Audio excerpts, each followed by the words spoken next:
at the end of the day, nobody's going to take better care of you than you. So it's manufactured, whereas peptide therapy, it's your own body doing it. I woke up one morning and I looked in the mirror and I was like, oh, you're back. If I can make a small dent in that, I think, that fills my cup.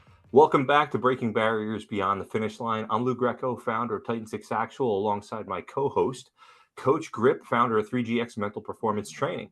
Today, we have a special guest and slight departure from the norm. Kris Culbertson is a board-certified neurophysiologist, if I pronounce that correctly, specializing in peptide therapy. So we're thrilled to have him on, discussing how he got to where he is today, the various applications of peptide therapy, his vision for helping athletes, our nation's military, everyday people. So before we dive in, Kris, can you share a little bit about yourself, what inspired you to get into this field?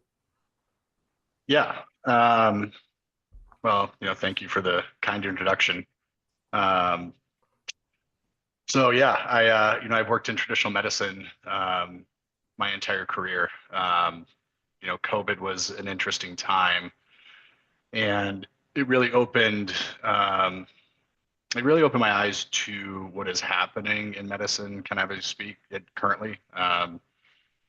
Where patient care is kind of by the wayside and it's all for profit. People aren't looking for a cure; they're looking for a treatment, right? Pharmaceutical companies, hospital systems, right? You keep this motion, this wheel going. And so it forced me to pivot. I've been in private practice my entire career. I don't work for a hospital system. I contract with them. And so during that time, I was cleaning out my 401k to keep my staff afloat and keep everybody fed, and started to look for different avenues of revenue. And, with that, it became a thing of like, I was selling IVs and then we kind of stepped into hormone replacement, but it opened my eyes to the world of peptide therapy. And in my, humble opinion, that is the future of medicine. So I stepped into it. Oh, go ahead. Sorry, just real quick. I mean, I know we're going to deep dive a little bit on this stuff, but high level, like average everyday person, what exactly is peptide therapy? Peptide therapy is they exist in our body, right? Peptides, they exist. So there's a peptide for just about everything. They're amino acid chains that can tell our body to do certain things. So whether it's produce more growth hormone or weight loss or cognitive function, there's a peptide that exists in our body. And what we do is, we insert more of those amino acid chains and we kind of turn up the volume on those processes in your body. Awesome. Okay. Appreciate that, because I kind of just, barely scratched the surface in talking with you and researching to go, what the heck is that? I've heard it bouncing all around, but yeah. Absolutely. No, there's a lot to it for sure. All right. So sorry to interrupt you. You were talking. No, yeah, and so, the world opened its doors to me. The universe spoke, and we've stepped into this full force, and it's been incredible. The amount of good that we've already done in a short amount of time is pretty incredible, and I'm just very excited for the future with what we're doing here, and the ability to kind of affect humanity, right? That's kind of my goal is, to give access to not only, high-level athletes, right? Like we, work with NFL alumni, we work with some WWE guys, but I want access for everyone, right? Like John Smith down the street deserves the same as anybody else. So how long has peptide therapy been a thing? I guess mainstream. Not long, 15, 20 years, maybe. The thing is, in my opinion, Big Pharma has done a good job at stifling this, right? Because it works. Europe, the EU has embraced peptide therapy a long time ago. Most of the studies on peptide therapy are out of the EU. we've done some internally that are pretty incredible. And we're getting there as far as, getting the lid off this thing, in the United States, but that's it, right? The only peptides that are really widely known are the weight loss peptides, and it's simply because they work so well. So big pharma attach themselves to it. Yeah, dollar figures, right? Yeah, It's a shocker. big industry, weight loss, and people That's looking it. for a magic bullet. So That's it. That's it. So, I know 15, 20 years isn't really in the grand scheme of, medicine is not really, it's a blink of an eye, right? Are there any like significant milestones from like when it first became mainstream and I guess today and are you involved in any like R&D side? So, that's what's funny, right? Is you want to try to timestamp these things, but as we all know, like it's the technological era in the world, flies, right? Right, So, right. for instance, my Exponential.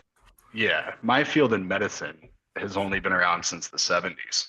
Um, neurophysiology. So with that, right, it's now, like we have private equity people and stock guys saying, neurophysiology is the next thing in traditional medicine, and they're bullish on it. So the timepiece doesn't mean as much, I think, in this age, right? Got it. I think the caveat with peptide therapy is simply that big pharma, has trouble controlling it, um, and it's developing. But the thing about it is, like, side effects are minimal, if at all, and it's depending on the peptide. There's peptides that have zero side effects. Um, so it's going to continue to grow, and I think the milestone around it is, people in healthcare, started to hear about some of these things, and some of the stuff has existed for a while, but really it was, the milestone was the Ozempic piece, right? So Mhm. that Ozempic is a peptide called semaglutide. Oh, go ahead. And like again, like really high level, Yeah. my understanding, like it affects more than like one mechanism in the body, right? Or is that just certain peptides? Because like So the, semaglutide, doesn't it affect like your it affects your stomach, but it also has like impact to like your brain function and how your signals are communicating hunger and even thirst. yeah, exactly. So, it reacts in your intestinal tract to kill those hunger cues, and it also, creates more insulin production in your body to not allow for sugar spikes, right? So we have more insulin. We're not spiking our blood sugar. So it does react in multiple arenas. And then there's other peptides like, BPC 157, which is kind of a catch-all for me in my practice, which, affects, kidney function, liver function, joint health, cognitive function to a certain extent. So So you that's the thing. dabble in like all of that. Yeah. Wow, You know, that's incredible. what's unique about our clinic is, we build these really robust packages for people, on a peptide platform, right? So, I typically, it's a very unique patient that I think needs the weight loss peptide. First and foremost, it's, we run a lab panel that you'll never see from your PCP or an ER, um, ever, right? It's very extensive. And from there, we start with supplementation. You know, um, I think it's pretty commonly known that our food is trash, our water is trash. The triple C's in the water are poison. So with that, like, unfortunately, every human has to supplement. So we start there, and like the rate of vitamin D deficiency is probably 95%, right? Yeah, So I'm Northeast, and my doctor has said for the last couple of decades, everybody I prescribe everybody vitamin C, and now I'm hearing it's like not just Northeast; it's pretty much uh, all over because we all sit inside. We don't get out as much, right? Your sun exposure is like cut to almost nothing. It's like a sign of where we all end up. The majority of our life, it's indoors. Exactly. So, we start there, and then, then it becomes, we fix the issues, the big ticket issues, right? Hormone levels, um, thyroid issues, whatever the case may be. If they're having some cognitive deficiencies, we have platforms. If they have, depression, which has been, really a cool thing for me to see, as people getting off SSRIs based on, peptide therapies. Um, So it's like their own body is healing itself. exactly. So, That's amazing. yeah. And so, like with SSRIs, I know there's tons of across all the available products. There's so many side effects. So, like, is that another example of where there's little or no side effects when you're treating someone with depression? You know, again, I think there's a time and place for a lot of the pharmaceuticals, right? I think it's far more constrained than what they're prescribed for. I will say this: we work with, I've worked with a ton of, ex-military veterans, SF guys that, they spent 20 years in the, global war on terror, right? They've done some things, and they're not only are they self-medicating, but they're getting stuff from a psychiatrist, whatever. And we have a handful that have gone strictly to a peptide platform. And the cool thing has been, for me hearing is, as these guys say, we got five or so of them, they're like, I'm genuinely happy and it's not manufactured. Um, and so that's a big deal, right? Like, I think a lot of this stuff, Xanax, all the stuff, like, sure, you can be okay and it can kill your anxiety. You can be happy, but it's, you feel it's manufactured, Mm, whereas peptide therapy, it's your own body doing it. yeah, yeah. There was a brief period in my life where I had, you know, uh, was going through some things, and I was taking, the traditional route. I forget what exactly it was now, but yeah, you just felt like, yeah, all right, my mood was better. I wasn't dwelling on things, but I think you hit the nail on the head. How I felt is it felt manufactured and not Yeah. natural. And that's, Yeah. yeah, that's a tough piece for people, right? Oh yeah. And something like while you were talking, I'm thinking about like you were talking about pharmaceuticals and then you moved to IVs and then you learned about peptides. I'm just curious from going through the process of all that, what was I have a feeling clearly peptides was a lot better than the pharmaceuticals. I'm just curious where your like mental stress, like, was it released when you finally found about peptides and figured out like this is a little bit better for your body? And like, because I know when you look at a pharmaceutical, anything, it's just like all the side effects. Yes, it'll cure this, but you're gonna have this, and this, and then your probability of whatever it could be, cancer, infection, whatever it may be, like that's also stressful. So, anyways, when it comes to the peptides, of course, there's probably going to be side effects for anything, everything that as well. But because it's more of a natural sense, my question is like with the mental stress you had before, I'm just curious how it naturally released when you found out about peptides.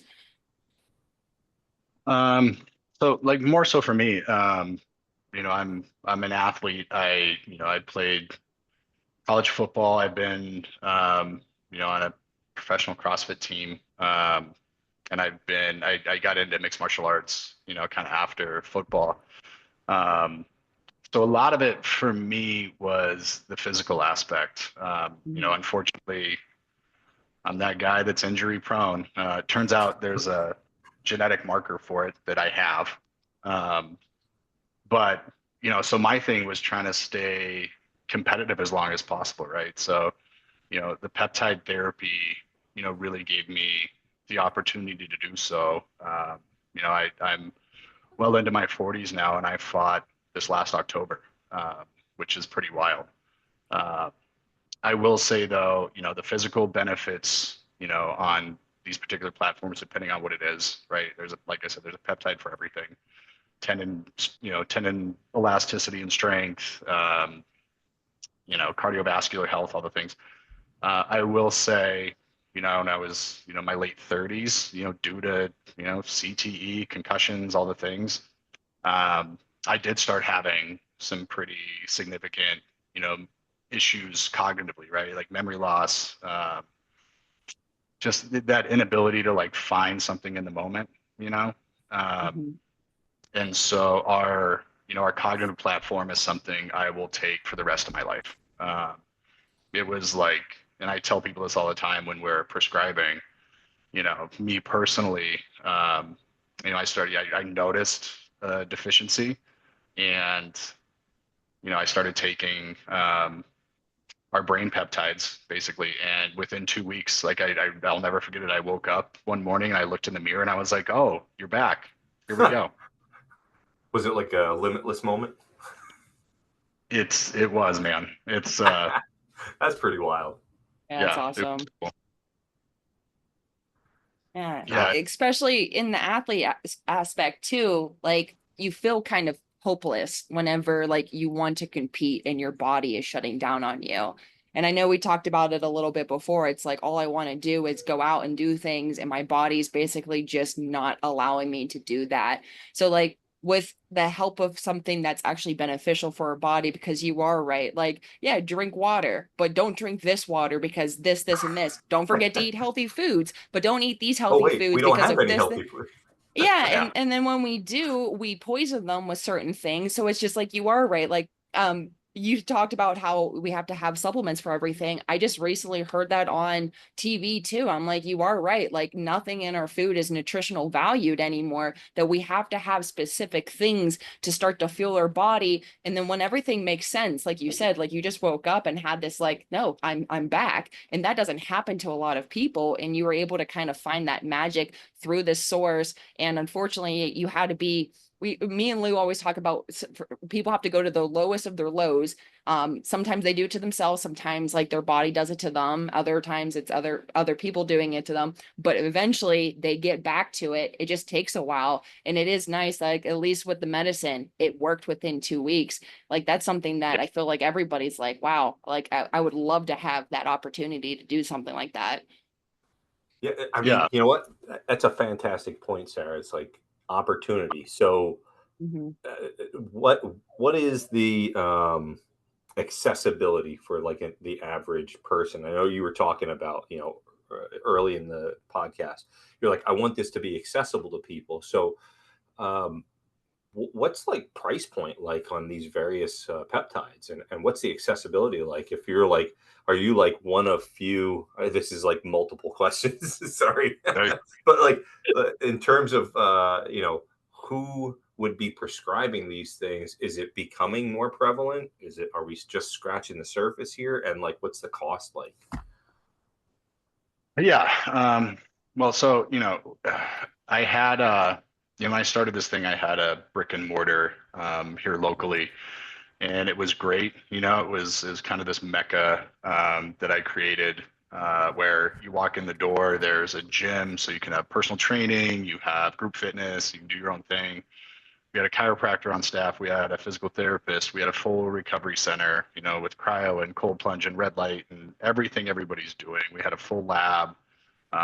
So it was this really one-stop shop, holistically, right? And we started doing a study with NFL alumni on some of our platforms. And it just kind of hit me that, I can only affect a 15-mile radius. So, Mm. we're currently in the midst of launching an app that's going to be accessible to everybody, right? So we can, have virtual consults and, prescribe, and everything drop ships, right? You don't have to come into a building. We have at-home lab testing. We can also refer out to, your local lab. Um, so, my goal, like I said, is to have this accessible to everybody, and that's coming in very short order. So with that, there's a lot of people out there there's a ton of clinics, right? What I will say that's unique about us is the way we go about it. Nobody runs labs the way we do. Nobody reads labs the way I do. I have a group of, in fact, the former team doc for the Atlanta Falcons, is kind of leading the charge for me to put together a YouTube series on how to read labs. Um, it's just super unique in what we do. And I think, we have, kind of the best platform for patients out there. And with that, like, everybody's struggling in something. So there's something we can put together, even if it just comes down to, getting your lab work, right? Like everybody has a right to know what's going on in their body. And I hate that PCPs push back on that. Like at Yeah. any given moment, you should be able to walk in and say, I want lab work. I want to know Right. what's going on, and I want a full panel of lab work. And if it comes And down to a thing, and not really understanding like what a full panel is, right? So like you're thinking, hey, I'm asking, give me everything, or give me anything that has to do with XYZ, my thyroid, let's say. yeah, And they just run the traditional panel when that's it. it sounds like there's so much more that could be explored when you're talking about things like the thyroid or I see it every day. Yeah. And here's well, like, to answer the rest of your questions, price points vary. Here's what I would, really implore people to watch out for is, peptides are an interesting space right now. You need to go to a clinic, whether it's us or it's somebody else. Go to a reputable clinic, because you can go online and you can buy everything we discuss, right? But what you buy online is not pharmaceutical grade. When that vial shows up, it will say not for human use or for lab use only. And it's built Wow. for research. So Right. this is where the side effects can come in. This is where the potential for anaphylactic can happen. Obviously I would tell people to come to us because I think we do it the best, but no matter where you go, do not go online and buy peptides without a prescription. Just do not. First off, don't be shy. Shamelessly plug the hell out of your company. You have our full blessing to just Yeah, broadcast, get your name yeah, out there, man. This is exciting stuff. And yeah, we want to help, Sarah and I both, have the same vision as you. We want to help more than just our, the circle of influence yeah, is small, you know but when you use resources like podcasts, and we have the ability to reach so many more people, just in the terms of how limited we are in the audience and getting people to watch us or listen to us. But it's like it's a vast ocean that we can reach. So shit, why not? no, I appreciate it. Yeah. Yeah. All right. So Humility is, now, yeah. what's the name of your company, and how can people look for you or find you? So yeah, interesting story. It was, this has been a very sad moment for me personally. It was called Life Lab. So the app was out in beta form, and like I said, we're making some waves. So we have a media company kind of helping us out, and they did some research. And apparently, there is a Life Lab that exists in Canada, which um, doesn't affect us, except for the fact that Quest Diagnostics just purchased them. So yeah, then it Convenient. became an issue. Yeah, it became an issue of, do we want a legal battle, or do we want to just change our name this early? So Yeah. it's now called ARKK Genetics, but it's GNX. We're trying to plug into the new Spice it Kendrick. up. Yeah. Yeah, the new Kendrick album. We have some swag, right? So ARKK GNX. So that app should be out, in the next couple of weeks. Website's out, but That's like I said, exciting. we've been working for quite a while now already. And the wild thing is, right, is we have zero social media presence. We don't have a website, and we have 500 patients, and we've been invited to the NFL Summer PA kickoff, and so we think we're going to do some real good out there, honestly. So, all right. So when the app goes live, like, how are you going to reach people so that they know you're out there? I mean, that's where, so my thought process was, I want to pack everything that was in my brick and mortar into an app, right, as much as humanly possible. So it's not just you log on and get peptides, right? We have some world-class trainers that are going to put workouts together. We're going to have recovery options. We're going to have, which it's already happening. We have an affiliate network of everything you would ever need for your body that are kind of vetted by me. So if you need to go talk to somebody about your mental health, if you do need to go see somebody in person, right, you're going to have a resource in the app to go find it locally. Uh, and then with that too, like, everything will exist in there. So, you log on, we have a quick consult with either myself or somebody on my team. We get your lab work, and then we have a follow-up once those labs come in. And then from there, right, we put together, a supplement platform for you. We put together, peptide, hormone replacement, whatever it is you're needing. And the nice thing is it all just drop ships. So, and then you have access, right? And there's, peptide education that lives in there, right? So you don't have to spend, which I have no problem doing. I'll spend an hour on the phone with each patient, very much describing labs and what they mean and why they need certain things. But, if you don't want to do that, right, we have, educational platforms in there. And my thing with this is, this can get real complicated and real scientific. So my thing with the app is I want everything digestible to anybody, right? If you've never taken a biology class, that's fine. Like, we can explain it in a way that you understand. Nice. One-stop shop. Yeah. So, like, I know you talked about the application for athletes. Obviously, you talked about military. Clearly, law enforcement, first responders suffer the same issues with mental health, having all the things that they're exposed to on a day-to-day basis. One of the things that we do is, with breaking barriers, is we try to expose people to all these things that are, that are available for them, right?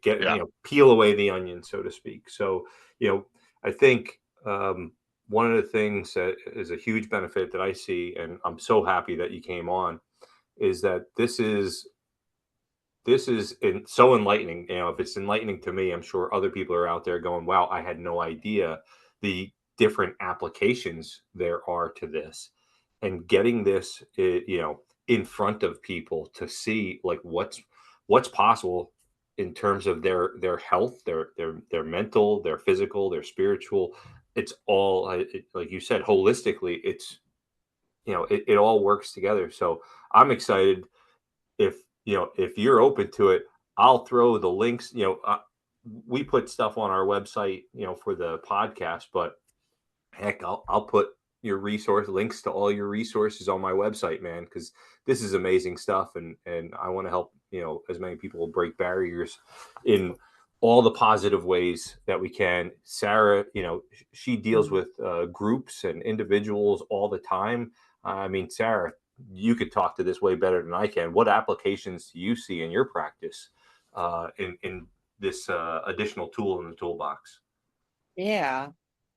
So as people know, like, my main focus is mental performance, but when it comes to specifically what I do, mindset, psychology, it's just the different terminology, and everybody has their like different quirk, we'll call it. So like, I work with like injured athletes. I can work with people that might just have pressure like situations, very, very wide span. So when it comes to these things, I feel like it's very similar to like, maybe somebody's not, I mean, peptides can help with injuries. So it could be in a sense of like injury prevention. And basically it's a way to create mental tools specifically for when they might be having like more of a negative mindset, and they keep getting back into that rut of maybe the depression or anxiety, and they don't know how to stay afloat. So we all know that our mood goes in waves. It's pretty much of a roller coaster.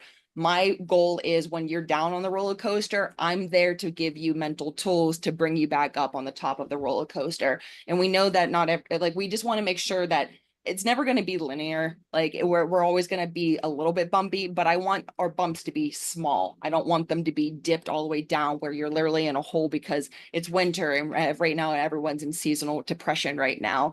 Oh, at least Lou, I have 87-degree weather right now. Oh, we just talked about that. I was in a funk, man. I'm not going to lie. Yeah. So even though, like I said, I work with mental performance, most of the things that I deal with people, it's not even about their skills. It's not even about what they're trying to do when it comes to their athletics. It's always something happening in their actual like daily life that's affecting them. And I'll give a little story about me right now. And I've talked to Lou about this. I'm actually having issues right now because I had a really hard time getting my weekly medicine that I usually get. I had insurance issues, and then I couldn't get it shipped, and it was a whole thing. So it was to the point where I have to take it every 2 weeks, and I didn't take my first shot was last week, and I haven't taken anything since January. Anyways, fast forward to why I'm talking about this. My training was really bad, not because I wasn't motivated to do it myself. My body was fatigued and I wasn't able to do the things I want to do. So anyways, that's why people come to me, because if a daily life thing is happening to them, like, hey, like I'm dealing with something medical that's affecting me, wanting to do, hang out with my friends, go for a run, try a Spartan race. That's why people talk to me, because it's more about let's get those life skills to keep you up and motivated. Because when you're down, I don't want you literally in the ground to the point where you feel like you're hopeless. I want to be able to keep you at least afloat above the ground so we can hopefully climb back up that ladder so you can get exactly where you need to be. So in the grand scheme of things, yeah, I give mental skills specifically for people to enhance their performance outside of things. And it's not always athletics. I can help people with business owners, military CEOs, performance arts aspect, anybody that's a high level performer. That's where I'm like, you know what, I have some mental tools for you that could help. And that's where I get a little fun and exciting, where it's like, are we working on confidence? Are we working on mental toughness? Is it just organizational skills? Do we need to get into some cognitive behavioral therapy? And that's when I start to nerd out a little bit. So yeah, did that answer your question? Yeah, I mean, because the thing is, just over the last year, I went to a physical therapist for an issue with my cervical spine, and I was going to see a physical therapist that, they're probably used to treating, like, older folks that had either a terrible fall or accident or whatever, and they're just trying to get back to basic life skills.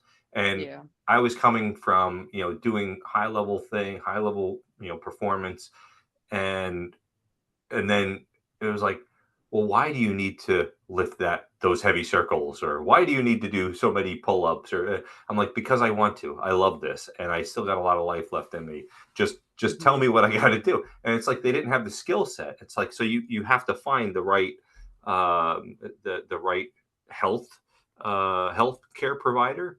And ultimately, when I did, night and day. So like, if it's an application, knowing the peptides have applications where, you've done all the mental performance training that you can for a client, and go, you know what, I think that maybe this is an avenue you might want to explore. It's like having all the accessibility to the various tools, and going, you know what, I don't necessarily know enough about it. It's not my wheelhouse, but I hey, this guy Kris, like, he's like top notch. He knows all this shit. Maybe it'll help you, maybe it won't, but at least explore that as an option, and let's check that box. Maybe it's exactly what you needed, because what happens is, at least in my case, I happened to stumble on somebody who was like, wow, I had the same issue, and this is what I had to do. And 3 months, 3 weeks later, I was already feeling better. And it was just going from physical therapy to dry needling. But in New York, a physical therapist can't do dry needling. They can't, they're not licensed to do it in New York. So maybe they just didn't know. Not that they were like, you know, maybe it was just simply like, I didn't know that was a resource that could help this patient, and not just being like, well, why? I'll give them the benefit of the doubt. Maybe it was just just that. I mean, I'll say this in my experiences, there are bad doctors, right? There are Yeah. bad physical therapists. There are bad chiropractors. And so that's, something that I'm really passionate about in our app is, our affiliate program with providers, right? Like, uh, they will be personally vetted by me. Um, just, to that extent, with each injury I've had, I'm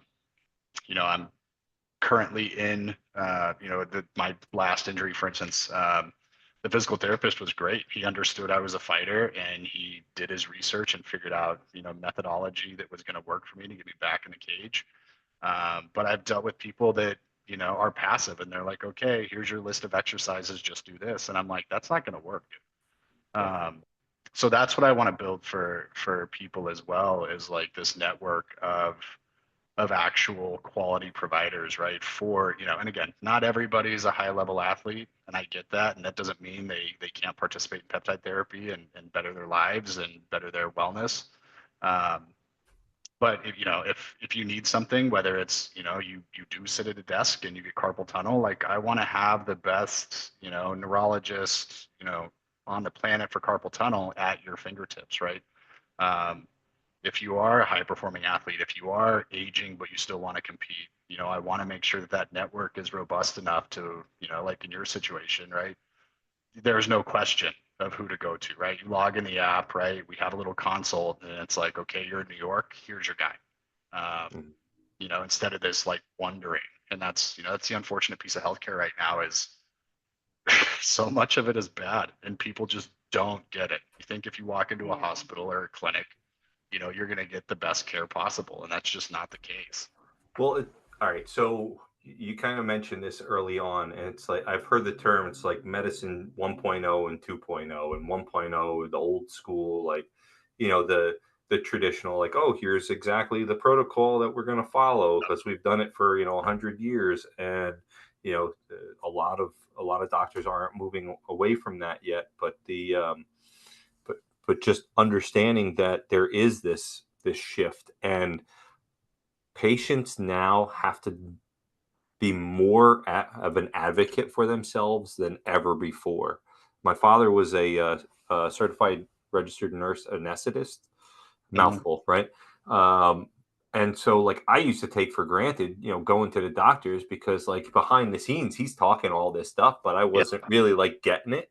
I was just like, oh, the doctor's taking care of me, But my father knew what to ask and where to, where to get the right information, right? Because he was in that space.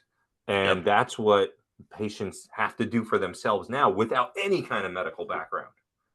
And it's just, it's a major hurdle for some people. It's unfortunate. I'm in the same boat, right? Like my family gets the best medical care simply because, I'm in that world. You're in the space. Yeah. Yeah.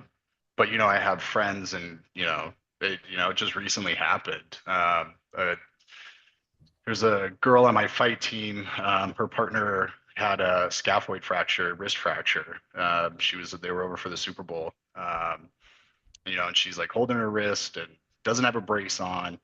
And I'm like, hey, like, what's up with your wrist, dude? And she was like, oh, like, I don't know. I think it's broken. We took an x-ray at urgent care, and they referred me to an orthopedist, but they couldn't get me in for 2 weeks.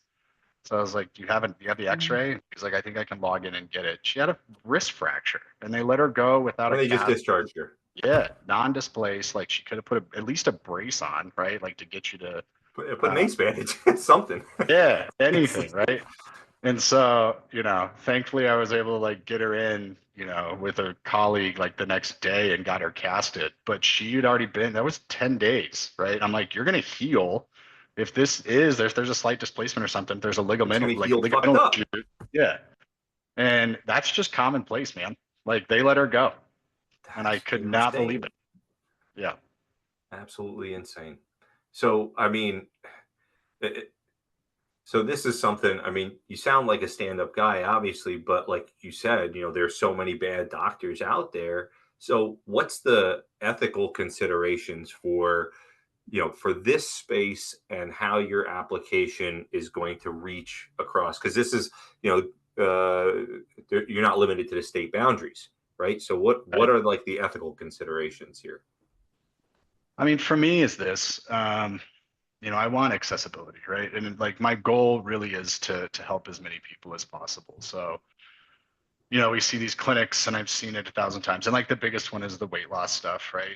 They're charging, 4 and 5x what it costs for, Ozempic, and they're just gouging people. And, something we've done in my clinic is we've really just capped our prices.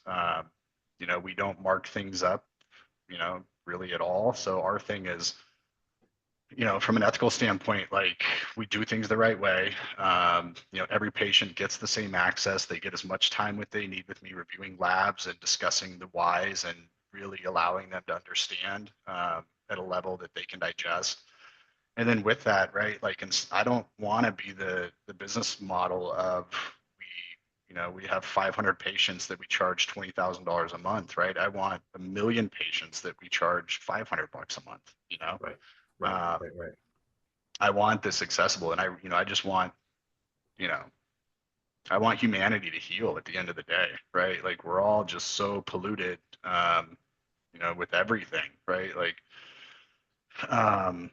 and if I can make a small dent in that, I think, that fills my cup. Yeah.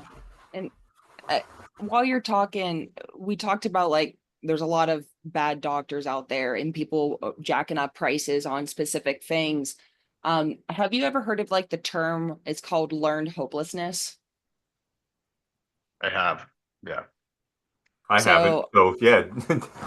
yeah. Well, Kris, let me hear your explanation on it. I want to see if our terms are different. I mean, right, like, this allowance of people in power to kind of keep people down, right? So like they don't think there's anything that can be done, and just is what it is. Um, Yeah. it's this like, Yeah. I like the term forced hopelessness, right? Like, Mm-hmm. um, and that's it. That's the unfortunate piece is controlling parties can create that for a lot of people. Yep. Yeah. Yeah. So there was a little experiment that this teacher did where she gave one side of the class a different piece of paper with some words, and then on the other side of the class another piece of paper with different words, and she basically said, I want you guys to solve these these words. So it's basically a word that was jumbled up and you had to like change it. And on the right side of the room they had really easy words that were super solvable, so they were, raising their hand. I got number one, it's bear. I got number two, it's, cat. And the people on the left side, they couldn't solve the friend. Like, wait, how did you get that? And they decided to just not finish the paper at all. But guess what? The very last word on their paper was solvable. But because they couldn't solve the first two, and the other people were able to answer the question quicker than that they were able to solve it, they decided to completely give up. And that's what I think our healthcare is starting to be, is because you go to one doctor, they don't give you answers. You go to this doctor, they don't give you answers. And then you kind of get some direction. And then you finally go to a specialist and then they don't give you any direction. And that's where learned helplessness becomes to the point where it's like, by the time people come to you, Kris, they might not believe you. They're like, I don't know. Let's just hopefully we'll eventually get there. But since I was taught so many bad things from so many bad people, I don't know if I trust you. And that sucks for you. You know what I mean? Like, this is what I wanted to bring it up, because like when it comes to pharmaceuticals, we know how easy it is to just turn on your TV and there's a commercial, pitching something, and you just think it's going to help you, where in reality having a system like what you have can be helpful. But since it's not popular and there's so much hopelessness, are people actually going to connect the dots to see like this actually might be it? Kris actually Sarah, cares we're about blowing this me. up. No, we're blowing this up. We we got to get this fucking Yeah. out to everybody. This is Yeah. incredible. I'm so excited for this. Yeah. No, and I think, I mean, like I absolutely hear your point, and I think that's where, I don't have those issues with our patients, simply because, when I sit down with somebody, they have been through the ringer, right? And Mhm. for me, just to sit and listen, to what the issues are is comforting for them, because I actually give a shit. And then to sit down and explain, lab work with them, right? Like, I can't tell you how many people have been like, all these issues over the course of, years to decades, right? And just the fact that somebody said, they all say like, nobody has ever just sat down and explained labs to me this way. Um, Mhm. and it's a very comforting piece for them. And then from there, like, acknowledging that, yeah, like nobody's giving you answers, right? And these are my answers, and we have options, and we're going to fix it. And for instance, we have a family who had a son, all kinds of endocrine issues, and nobody could figure it out. And they were just his primary was just throwing him on Omnitrope, which is human growth hormone, right? Insurance doesn't cover it. The dose had to increase monthly. Uh, and they're at their wits end, right? They were spending $3,000 a month on their son, and they got to me, and we went through the ringer, and again there was some trepidation in the sense of like they had done all of this stuff and spent a fortune, um, and I shit you not, 90 days after we got him on a protocol that worked, I get a text message that you could tell was written in tears, and it was just Kris, we are so thankful you've given us our child back. He has smiled and laughed for the first time in years. Um, he's gaining weight, he's growing, he's doing all these things, and they're, again, religious or not, like whatever you believe, but they were like, we really feel like the hands of God are on you, driving this. So those moments, right? Like, yeah, people can come in and be cautious, which they should be. Um, don't don't believe what I tell you. Do your research, right? Like I'll provide you with resources, but go find your own too, right? Um, understand what it is you're putting in your body, and I demand that of all of our patients, right? Like I send our info sheets on every peptide, regardless of how basic it is or how much you don't care to learn. Like I want you to have access, right? Like Yeah. you need to understand what's going on in your body. You need to understand the why. At the end of the day, nobody's going to take better care of you than you. So it's a big deal to me. The education piece is probably the biggest at the end of the day. Like I love helping people, but I want people to understand what resources are available and what they can do, right? And have an understanding around it, not just blindly listen to providers anymore. Yeah. So for like the aspiring neurophysiologists, or even just if you were talking to your younger self, just starting out on this journey, like what advice would you give yourself? Rewind to just starting this journey. Truth be told, there's been moments in traditional medicine over the past, I don't know, call it 10, 12 years, where there's been these cycles, called politics, whatever. But like at the end of the day, insurance companies have just gotten more powerful and more powerful. Uh, I would have told myself to step out earlier, to start exploring, other From the options. mainstream. Exactly. Yeah. Like you get so indoctrinated with like you said, right? Here's the protocol. This is what works. And until there's some like giant chasm, right? Some event, like, I mean, for me, it was COVID. Um, Even though I was already having my issues with mainstream medicine from an insurance company standpoint, whatever, right? I don't know, without COVID, I would have stepped away in the way that I have. Um, so I think, yeah, like this is where people need to challenge the norm, right? Like we're seeing it now, right? The fact that I have 30 seasoned veteran, doctors that, really should be my mentors, and they're asking me like, hey, teach me about this stuff, right? That's awesome. Um, Heck yeah. yeah, And we're it's great that they're clearly, they're in that, they're at that level where they haven't yeah, gone, I know everything I need to know. And they're looking at you like, no, this is another resource. So that's awesome. yeah. And it's not, it's few and far between, right? Like most people think they got it all figured out, but there is a movement of re-education, right? To understand that there are other options out there that may be better, right? Um, that's the thing with medical school, is like it is just very indoctrinating. You're just taught that this is the way, and once you know it, like this is the way you need to do it. And if anybody Mm. challenges you, they're wrong. And Right. that's just not the case anymore. So much. There's so much. It's like, geez. I'm just floored by this, and I'm just incredibly grateful that you were willing to come on here and share this piece. And one more time, where can people find you? What's the Yeah, I mean, this crew is near and dear to my heart. So yeah, the website, I think the landing page is up, but it's ARKKGNX.com. But if anybody wants to reach out, Kris, KRAS at ARKKGNX.com. And we're going to put it in the show notes so people will have it. But no, that's awesome. Yeah. Thank you for sharing that. And all the resources, any links that you want to provide, throw them, to me and Sarah. We'll make sure that they become part of the show notes as well, so people can find you. We want to make sure as many people can find you as possible.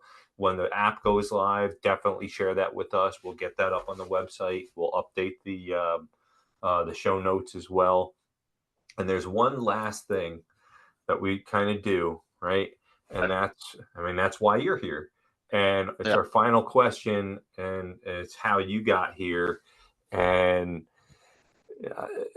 who would you love to see on this podcast, and what would you ask them if you were the one interviewing them? So yeah, my cousin who was found recently, the long story there, but he's a wonderful kid, and I'm very happy to have him in my life. I would honestly ask that my business partner be in. He's a bigger name for sure. I would prefer that not talk about our company just because his story is so wild, and it's very motivating. He's working on a podcast himself. They have a few episode cans. It's called Undrafted. He played 6 years in the NFL. He started the combine, right? Like the training program for professional bull riding as a 6'3" defensive lineman from Buffalo, New York. He's just a wild dude. He's the strength coach for Raquel Pennington, former UFC bantamweight champ. But his story is just amazing. His name's Antoine Burton. So I'll get you guys his info, and I'm sure he'd love to be on, but he's a character, and just his story is great. And, I love the idea of his podcast. It kind of really falls in line with yours, right? Because, it is undrafted. He was an undrafted player and ended up making it 6 years, right? But it's the idea that, any human can be undrafted and left behind and overlooked, right? And that doesn't mean that you can't, conquer and accomplish. I love that. Yeah. And so, he's a testament to that. At this point in life, I just call him my North Star, right? Like I don't know if you guys ever seen Key and Peele, the sketch comedy show where they have they have Obama, and then they have the translator. It's yes. Very much the opposite with us. I'm the loudmouth guy, and he's my calm, nice translator that explains to people. That's awesome. Maybe we should have you back on with him. If he's there, the F word will fly out my mouth pretty good.